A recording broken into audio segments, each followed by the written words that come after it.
So I am here in Bali with my good friend, Dr. Sarah Mattin, the Fanny Physio Down Under. And Sarah's tagline, which we've just come up with, is deeply unprofessional, highly educational. Close. Yeah. Highly unprofessional, but what did I say? Nope.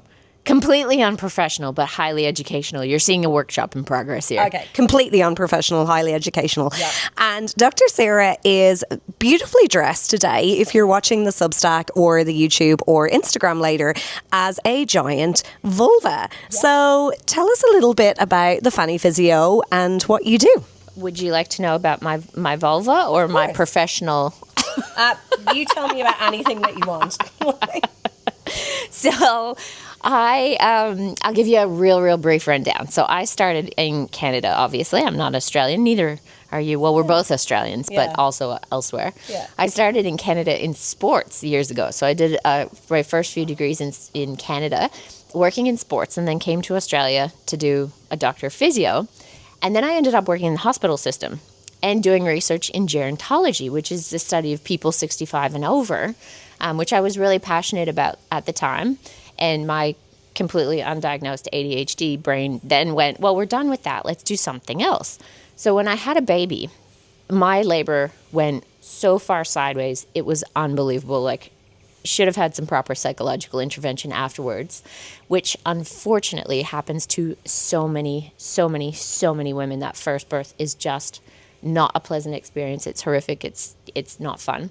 And I kind of went, whoa, that was really hard on my body. That took a big toll. I don't want that to happen to other people. And so instead of doing sports or gerontology like I'd studied for years to do, I was like, I know, I'll do women's health. So that baby's 11 now. He's almost as tall as me, which is not hard because I'm, similar height to you. We're not tall on the gene pool, us two. Small things come in good packages, though. So I got into women's health about 11 years ago, and I just went down a huge rabbit hole. So I was never going to do an internal assessment because, holy moly, that's uncomfortable. And now I probably do 5 of them a day, and I'm the only physio in Australia that does pelvic floor acupuncture, and we're running clinical trials at the clinic in Burleigh Heads, and I love what I do. I'm ridiculously passionate about what I do, helping women with everything. So I am currently sitting here, I'm leaning back, and you probably won't see a lot of this on the video, but I currently have 8 acupuncture needles in my leg and my foot, and I have an electrical stim on them to neuromodulate. So essentially I'm trying to fix my foot, or we'll get Sarah to help fix my foot, from running 270 Ks in April.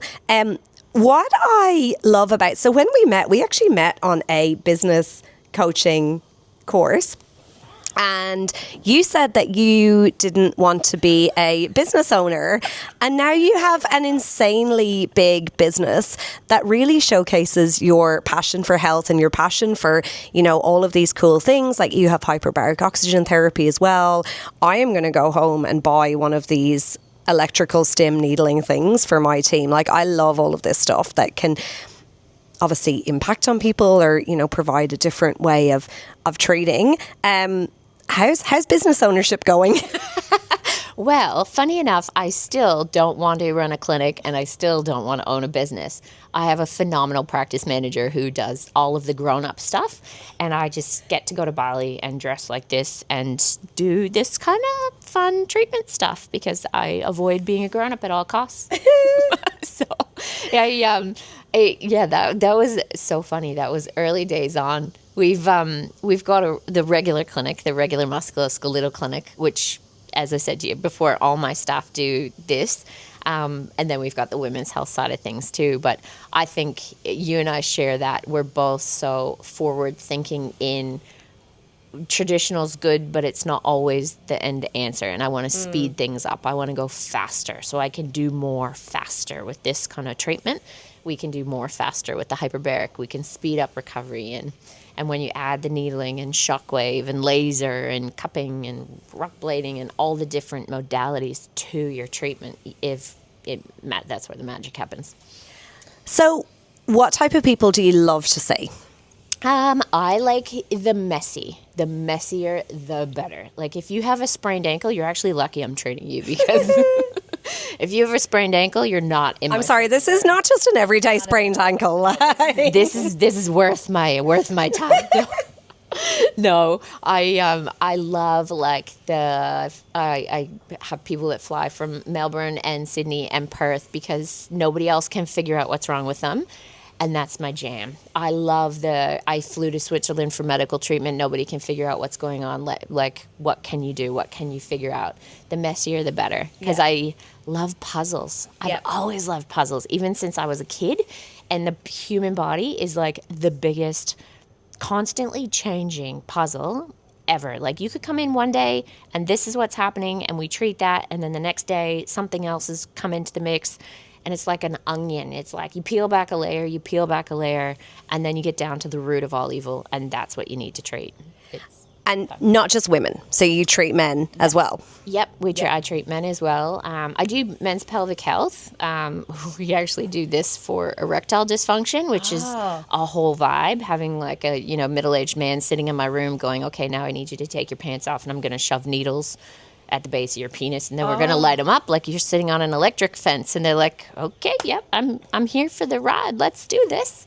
But the clinic treats everything. Yeah. We just covered the World Surf League comp in Snapper recently, but necks, shoulders, backs, all the things. We do this everywhere, but my real superpower niche area is the pelvic floor stuff. So is the erectile dysfunction, is that part of the pelvic floor needling protocol that you're developing? It can be. So I use a similar protocol for men's health because often with prostatectomies, there'll be some nerve, even if they spare the nerve, there'll be some nerve damage, or they can have what we call a neuropraxia, where they do a block. And I've spoken to a bunch of anesthetists about this. When they block your nerve, they kind of like turn it off. It's almost like a dimmer switch, right? Is how I married to an electrician. Sorry, everything's an electrical analogy for me. Also, I deal in electricity. He's really jealous. I do this every day. It's like a dimmer switch. So they may turn the dimmer right down so that they can do what they need to do. And then sometimes afterwards, the dimmer turns back up nicely. But sometimes it's like it stays dim. And if the nerve's not getting the message, the muscle's not getting the message, the tissue, the blood flow, the lymphatics, everything's not getting the message loudly enough. So that's where we come in and we just bring it back online. We wake up the nerve. So we wake up the blood flow to the muscles that drive erectile function. Yeah. And good success. What types of things with women? Like what type of women are in your clinical trial, and what types of conditions are you treating? Like age groups and, symptoms they might have? So I think we've taken anybody over 18, and there's no age limit, which is the fun thing. So the body can heal at any age. The healing process is different. I wish I healed like my 8-year-old son at the moment. But we've got women anywhere from, I think 22 is our youngest, and 78 is our oldest.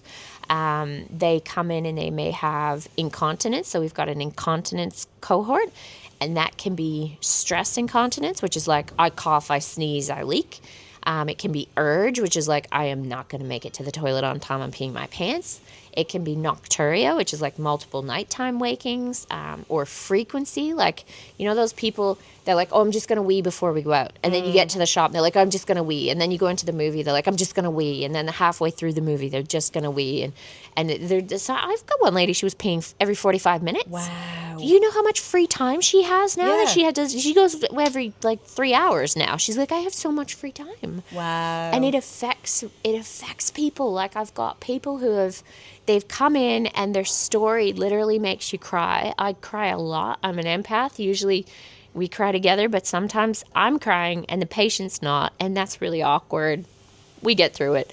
But I have people who they wear black tights if they go to the grocery because they know they're going to be at the grocery, they're going to have to go pee, they're going to pee their pants because they can't hold it. They're leaving a trolley full of groceries in the middle of the shop, sprinting to the toilets in a shopping center, rinsing out their tights in the sink and drying them at the hand dryer, standing there in their undies while people are coming and going. And this is daily life. It's that bad. So that's one cohort that we're treating with really good effect so far. We've got 70 people recruited to the trial so far. We're trying for 200. And we've probably had about 10 go through it with good results. Yeah. The other cohort we have is like a pelvic pain group. So that's women with like pain with intercourse, really bad endo pain with periods, overactive pelvic floors typically, and hypermobility, which is huge. So people with hypermobility tend to have an overactive pelvic floor, but it's not necessarily strong. Yeah. It's like weak and tight. Yeah. So we're working in those two groups. So the control group gets the best physio you would get anywhere else in Australia. It's what all the other pelvic physios are doing. It's evidence informed. It's everything they need. The intervention group gets the exact same treatment plus the needle magic. Yeah. Yeah. Amazing. So you have got young kids. You're running a several location business, which is really grown to be quite big. And I mean, there's a lot of arms to it, between obviously the gerontology and treating people throughout the life cycle and the sports medicine and the women's health. Yep. How do you manage your energy? Short answer, caffeine. Don't do that. It's bad for you. I am notorious for a 2-shot coffee before I'm safe to drive in the morning, and then a 2-shot coffee on the way to work, and then I try to cap it. Although in saying that, recently I've started taking a probiotic with a multivitamin, and those things are worth their weight in gold. I'm down to 1 double-shot coffee. Phenomenal. But also, I sleep so well. Yeah. Like, my kids go to bed 8:30, and sometimes I'm literally begging them to go to bed so I can go to bed. I don't wake up till 7. Yeah. I sleep like 8 to 10 hours a night. Wow. If it's less than that, you don't want to know me. It's not pretty. But I'm like a light switch. I'm either on or I'm off. Yeah. And there's no in between. Yeah. So I'm working very hard at drinking more water and, eating healthier. Usually like halfway through the day, my staff are phenomenal. They just open up my treatment door, shove some food in. Usually they're leftovers. Their poor husbands never get the leftovers because I get them. And they're like, eat it. And then they close the door back up again. So they keep me alive. I think it's because I pay the bills. But yeah, it's definitely, I think I just have this deep burning passion for it. So it makes it easy to keep going, to go, go, go, go, go. I totally agree. Like, people ask me, oh, don't you just burn out? I'm going, well, why would I burn out from the things I want to do? Whereas if you had to spend your time doing the people management and like the nitpicky financy stuff, or, making a 57-page spreadsheet, as we were talking about before, it's just not your vibe. So you've really managed to build the business to make an impact and do the things that you actually want to do. Yeah. I can't believe you sleep for nearly 10 hours though. I'm like an 8-hour-a-night sleeper, and I 100% believe sleep is the bedrock of performance. So I hate this thing of people going, oh, well, I get all these things done because I just don't sleep. I'm like, well, No. I will leave the things for the sleep. So every now and then I'll go like payroll.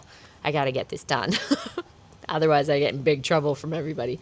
Lisa does it. I just have to pay it. Yeah. But I will literally make myself a little list on my phone, and that's a tomorrow thing. And I think compartmentalizing is probably how I save myself. I worked late nights for a while to get the clinic up and running. I still work a couple of late nights, but the late nights that I do are usually on the nights that my kids and my husband are at soccer training anyways. Yeah. So, but when it's the weekend, there's no work. Yeah. There's no nothing. If one of my staff texts me like a hilarious meme or a reel or something, absolutely. But I'm not doing stuff on the weekend, and I'm trying my best not to do it after hours as well. Because it's so easy when you're the business owner to, I'll just check my emails tonight. And then you read something and then it's on your mind and then you can't sleep. And I've set down a few good, phones on Do Not Disturb, no emails before bed. Weekends are my time. I don't care what I'm behind on. Yeah. Everybody else cares. I don't care. Yeah. It'll get done when it gets done. And I think having those little lines in the sand so that you don't burn out horrifically. Yeah. I will treat patients back to back for 12 hours straight in the clinic, but I won't sit down and do paperwork at 6 o'clock at night. Yeah. But that's the thing that you love. I think we're quite similar in that way of, the compartmentalizing, and if it's not done, whatever, the ability to close the door on something, I think, is really important. Huge superpower. Yeah. Like we've just been talking about on this retreat, it's really easy to get caught up in what other people are doing. Yeah. And I think for me, coming with the project that I wanted to work on and it being realistic and not getting drawn into, well, that person's doing AI and that person's doing the spreadsheet, and is like it's really important. Yeah. I think that's, you and I are polar opposites on that little front, because I came with 4 projects, like build 2 websites, write a course, establish my pay guides for the end of the year. None of them realistic in the timeline. Have I done any of it? No. Have we done a lot of shopping? Suzanne and I did a day spa yesterday for 3-4 hours? Yeah. We did couples therapy and we know each other deeper than we've ever known each other. We had a bubble bath. It was great. Well, like the bubble bath was like a bed bath. I will put overlay of the bubble bath on here. So if you come to Ubud, go to Hisa Spa. It was, I just came back from Japan, and I actually put this in a leadership article. We stayed in traditional Japanese hotels that there was just onsens in, and so that was where you had to shower. And so many people would say, oh, I just couldn't go because of that. Like, I couldn't go and be naked in front of someone. But there's a leadership thing there, which is like the spotlight effect. We're so concerned about other people looking at us, whereas realistically, they're just concerned about themselves. Yeah. So if we let go of the spotlight... I love the spotlight, and clearly I don't give a shit. It's actually funny because I grew up in it, like I was telling you just before, my mom's 83 and my parents are still back in Canada. And just this morning I was talking to my mom, and she's like, I showed her that I brought the vulva to Bali, and she goes, oh, Sarah, my friends see you and see you in that online, and they ask me what it is, and I laugh because I grew up in this like prude, like you're covered up, everything's proper, everything's professional. My mom used to threaten to send me to Miss Pritchard's finishing school for fine young ladies, and here I am in a sparkly vag costume walking around in the middle of a wood. But it's so different. Like, it was like, don't talk about things, don't, it's not open. And I wear this for Halloween. My kids are like, oh, Mom. And my oldest boy goes, you should get Dad a condom costume this year for Halloween. Because my husband's like 6'3", so it would be hilarious. Oh, that would be so funny. But my kids are so open about everything, which I'm thankful for. Like, I'm thankful for that. But, I grew up like quiet, shy, didn't talk to lots of people. And I actually did an exchange to Germany when I was 16, and it was the best thing ever. I got chucked in the deep end. Like, I got left in Venice for the day by myself. They just took off and left me, and I was like, well, shit, I'm going to have to figure this one out, aren't I? Didn't speak Italian, tried to speak Spanish. We got by, but it was just, I think I'm not naturally an outgoing extrovert, but, I mean, the costume kind of makes you have to be. Yeah. But in my little sphere of women's health, I'm confident in what I'm doing and what I'm saying, and I just want people to know. I think that's the biggest driver for me, is like, I just want to empower people to know more about what they can do. Yeah. Like, business-wise, yes, I'm not a businesswoman. I'm not. I beg to differ. Well, but I think I've come at it because I'm just so freaking passionate about what I do that it just kind of happened. And I really feel like people feel that. If you're a clinician and you're just about the money and you're just about the in and the out and the get the next one in and how much can I make, people feel that. They feel that walking through the door. I run late. I run 10, 15 minutes late. But everybody knows they have my undivided attention, and I'm going to do everything in my power to help them. Whether it's physio or referrals to acupuncture or naturopath or psychology or whatever we need to do, I'm going to text the psychologist and be like, hey, I got one for you. This is messy, soz, but she's coming. And then we do that all the time. But I think just know it. Know you. Yeah. Own it. Yeah. I'm also in that fuck it 40 where I've gotten to my I don't give a fuck.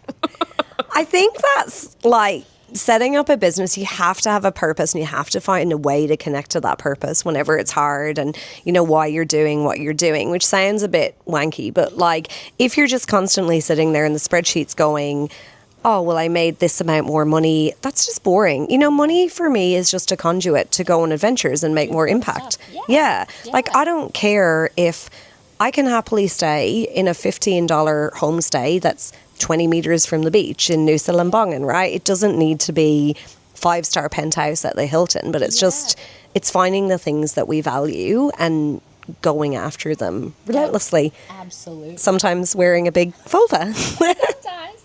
It's funny. I remember when I did the interview for that course that I met you in, I was on the beach down in Pottsville with my hat and my laptop on my lunch break, and Nick was interviewing me, and he was like, okay, so asking this other clinic owner, like, you know, what's your 5-year goal? What do you want out of this? Why should I let you into this program? And the guy was like, oh, we've got 2 clinics and we're opening a 3rd, and we want each one to be turning over $1 million and a standalone and blah, blah, blah. And Nick goes, okay, and you, Sarah? And I went, 5-year goals.